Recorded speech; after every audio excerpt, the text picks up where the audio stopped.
జ్యువెలరీలో వడ్డానం Mela October 4th నుంచి 12th వరకు ఫ్లాట్ 9.99% విఏ ఆఫర్ మీకోసం.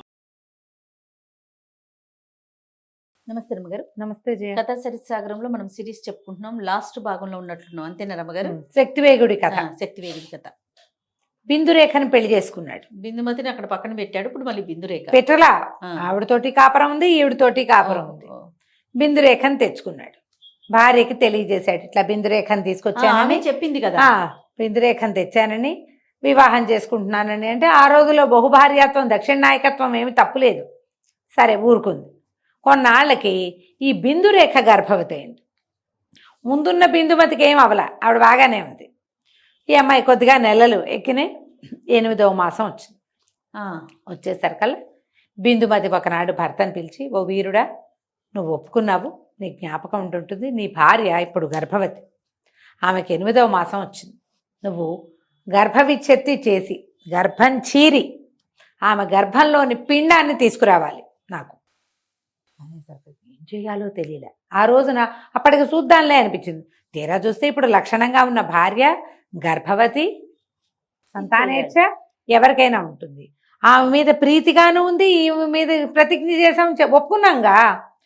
సరే ఏం చేస్తాడు? యాతన పడుతూ ఏం చేయాలో తెలియక ఖిన్న వదనంతో బిక్కమొహం వేసుకొని భార్య దగ్గరికి వెళ్ళాడు, ఆ బిందురేఖ దగ్గరికి. ఆమె అడిగింది, ఎందుకు నాథ ఇట్లా ఉన్నావు, ఖిన్నంగా ఉన్నావు, ఏం బాధపడుతున్నావు ఏమిటి అంటే, ఇప్పుడు ఇతను చెప్పాడు, పూర్వం నా ప్రథమ భార్యతోటి ఇలాంటి ఒక ప్రతిజ్ఞ చేశాను, ఆ సమయం ఆసన్నమైంది, వెళ్ళి ఈ పని చేసుకురమ్మని నన్ను బలవంత పెట్టింది, ఆమె కోసమని ఈ పని చేయటానికి వచ్చానంటే ఈ అమ్మాయింది, చేయవలసిన కార్యం చేయక తప్పదు, జీవితంలో ఇలాంటివి చేయాల్సి వస్తుంది అని పూర్వకాలంలో ఇలాంటి ఒక కథ జరిగింది అని చెప్పి ఒక కథ చెప్పింది ఇతనికి. స్వభార్య పిండమే తీసుకెళ్ళి ఇవ్వాల్సి వచ్చింది తన గురువుకి. ఒక శిష్యుడు తన వల్ల కలిగిన శిశువే తన భార్య గర్భమే ఛేదించి శిశువుని పట్టుకెళ్తే వాడు ఒక పూజ చేసి ఆ పిండాన్ని వాడు భక్షించి వాడు విద్యాధరుడయ్యాడు. అమోఘమైన వరాలు వస్తాయి ఇలాంటి వాటి వల్ల, ఇలాంటి తీవ్రమైన ప్రయోగాల వల్ల. ఏ తీవ్ర ప్రయోగం కోసం నీ భార్య ఇది అడిగిందో నిస్సందేహంగా నువ్వేం చేయదలుచుకున్నావో అది చెయ్యి, నువ్వేం భయపడద్దు. చేతులు ఉనికిపోతున్నాయి ఇతనికి, ఏం చేయాలో తెలియలే. భార్య ఎంకరేజ్ చేస్తోంది, ఈ కడుపుతో ఉన్న అమ్మాయే చెయ్యి పర్వాలేదంట.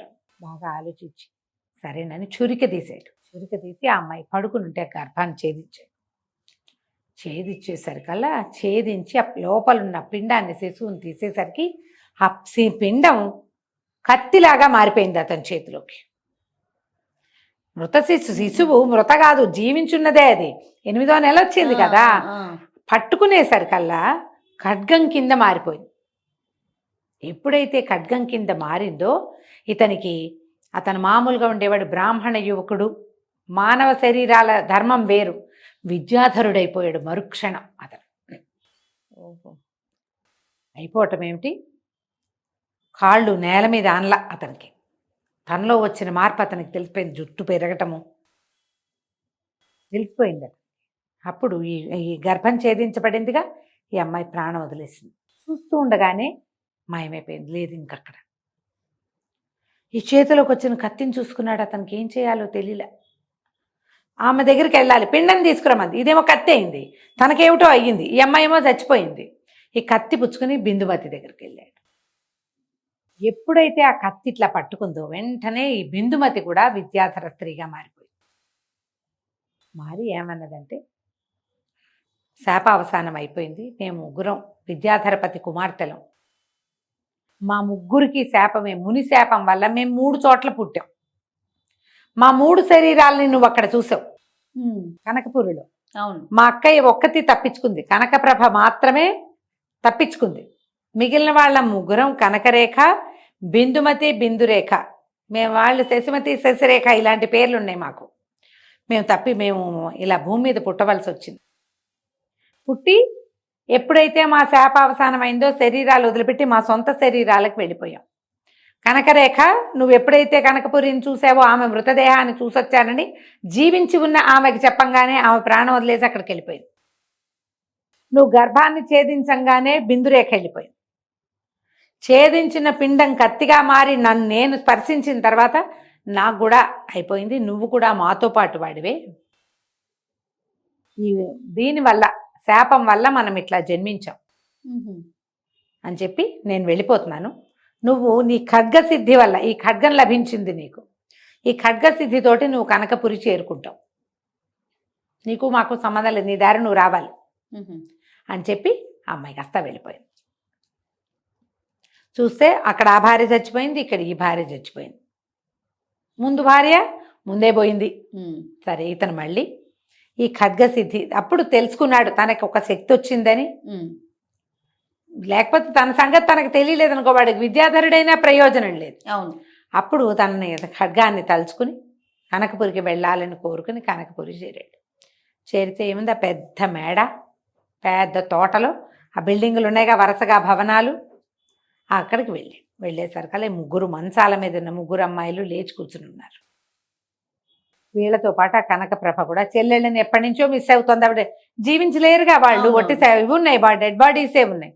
అందరూ ఆనందంగా సంతోషంగా కౌగిలించుకున్నారు అక్కలు చెల్లెళ్ళు. ఇతను కూడా సంతోషంగా తమ దగ్గరికి తీసుకున్నారు. మా తండ్రిని కలుద్దాం మనం అని చెప్పి తండ్రి దగ్గరికి వెళ్ళారు. ఆయన అక్కడెక్కడో ఉంటాడు.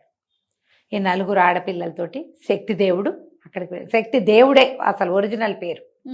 అక్కడికి వెళ్ళాక ఆయన ఈ మొత్తం జరిగిన సంగతి అంతా, వీళ్ళ శాపావసానం కూడా శక్తివేగుడి వల్లే కదా జరిగింది. దాంతో ఆయన ఎంతో సంతోషించి నలుగురు కుమార్తెల్ని శక్తిదేవుడికి ఇచ్చి వివాహం చేసి అతన్ని శక్తివేగుడు అనే విద్యాధర నామధేయాన్ని ఇచ్చాడు.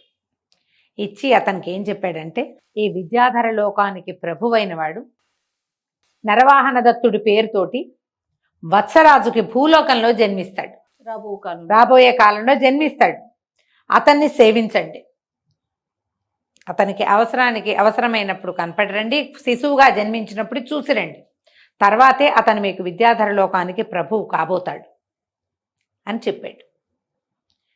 వత్సరాజుకి నరవాహన దత్తుడు జన్మించిన తర్వాత శిశువుగా ఉన్న నరవాహన దత్తుడిని చూడ్డానికి శక్తివేగుడు వచ్చాడు. వచ్చి తన కథ అంతా, నేను ఫలానా వాణ్ణి అని, మేము ఇట్లా విద్యాధరుని, నా భార్యలు నలుగురు విద్యాధర కన్యకలే, మేము ఆ లోకంలో ఉండేవాళ్ళం, వీరిని చూడ్డానికి మాకు ప్రభువు కాబోతున్నటువంటి ఈ నవజాత శిశువుని చూడ్డానికి వచ్చాను నేనని చెప్పి ఈ కథ అంతా వత్సరాజు, యోగంధరాయుడు వాళ్ళందరూ కూర్చుని ఉండగా ఈ స్టోరీ అంతా అతను చెప్పాడు. ఈ కొత్తగా పుట్టిన శిశువుని వత్సరాజు గారి కుమారుణ్ణి చూసి, అదే నరవాహన దత్తుడిని చూసి తన భార్యలతో సహా వెళ్ళిపోయాడు. కథ కంచికి మనం ఇంటికి. చాలా బాగుంది రమ్మ గారు, కానీ ట్విస్టుల మీద ట్విస్టులు చాలా ఇంట్రెస్టింగ్ గా వినాలి. అవును, ఎక్కడ కొంచెం మిస్ అయినా స్టోరీ అర్థం కాదు. చాలా బాగుందండి. నమస్తే. నమస్తే జయ.